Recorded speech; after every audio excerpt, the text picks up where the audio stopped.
เกษาภาวนาย้อนสู่กล่าวถึงเป็นที่พึ่งเฮาเจอกะเย็นเป็นเส้นทางเฮาฮอดยังไม่สืบสายเจอยังคำพลาเปลี่ยนเจ้า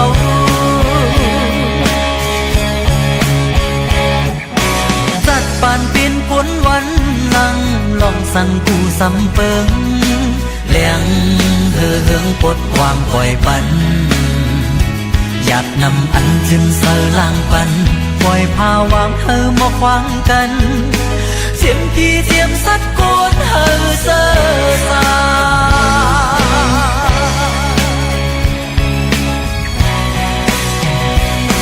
พุทธังสารนังกัจฉามิธัมมังสารนังกัจฉามิสังฆัง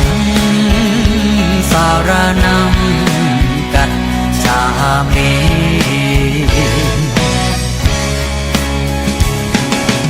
ลองเป็นลูเจ็บไหมตายจนอำสุดอำไว้ในงลายลงเมืองคงกลางในหรือเสทำตราได้มีสั่งหรือเสคำพลาได้มีสั่งเป็นห่มเงาเบื้องเลี้ยงกัดเย็นใจ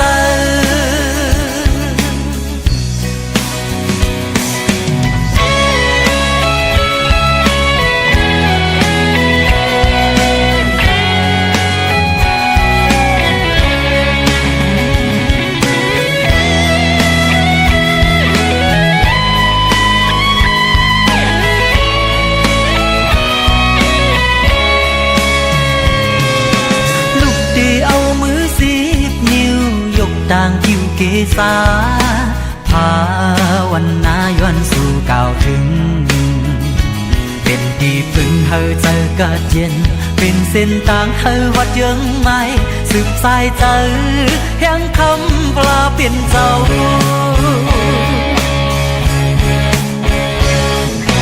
จัดปานเป็นผลวันลังลองสั่งกูสำเปิงเลี้ยงเฮืองปลดวางปล่อยปันอยากนำอันจึงเสอล่างปันปล่อยพาวางเฮามาขวางกันเสียงที่เทียมสัดโกนเฮาเสอสา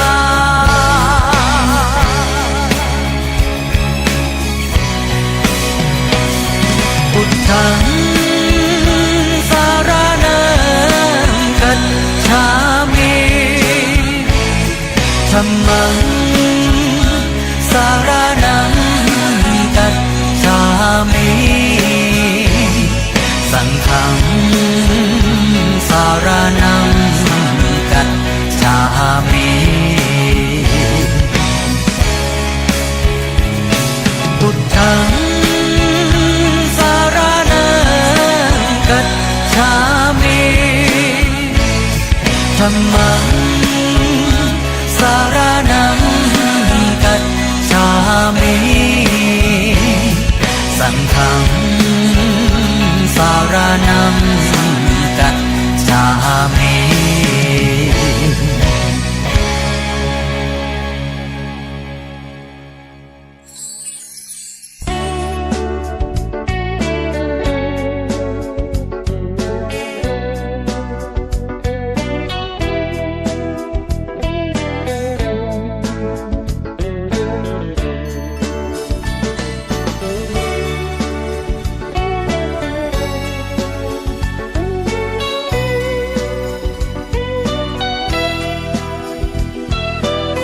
ลองอำลีไหน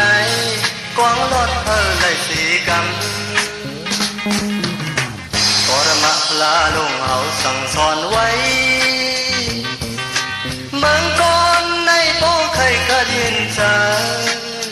เธอละต่างวีกี่ลีสาลงลับเส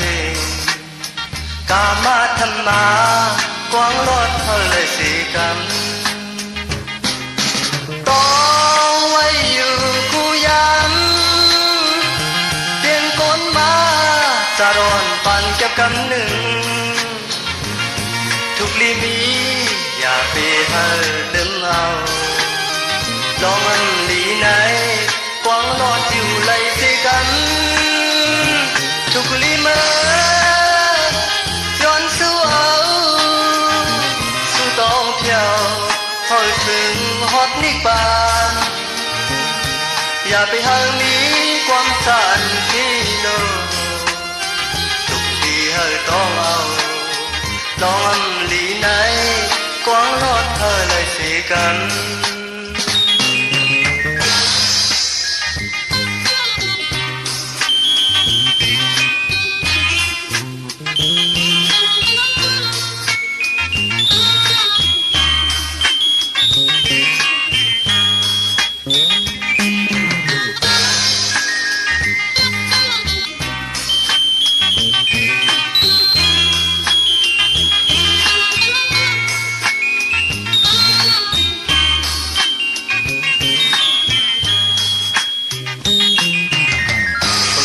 พลาลงเอาสั่งสอนไว้เมืองก่อนในโป้เคยกระยินใจเธอละต่างวีกี่ลีสาลองลับเสกามาธรรมากวางรถเธอเลยสีกันกรมะพลาลงเอาหมอกแม่ไว้เมืองก่อนในโป้เคยกระดินใจเธอละต่างวีกี่ลีสาลองลับเสลองอันลีไหน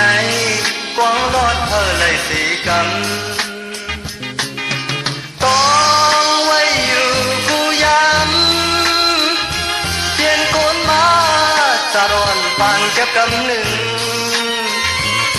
ทุกลีมีอย่าไปให้ลืมเอาลองอันลีไหนกวางรถอยู่เลยสิกันทุกลีเมื่อย้อนสู้เอาสู้ต้องเที่ยวฮอดถึงนิกบานอย่าไปหามีความสันที่โลทุกลีเลยต้องเอาลองอันลีไหนกวางรถเธอเลยสีกัน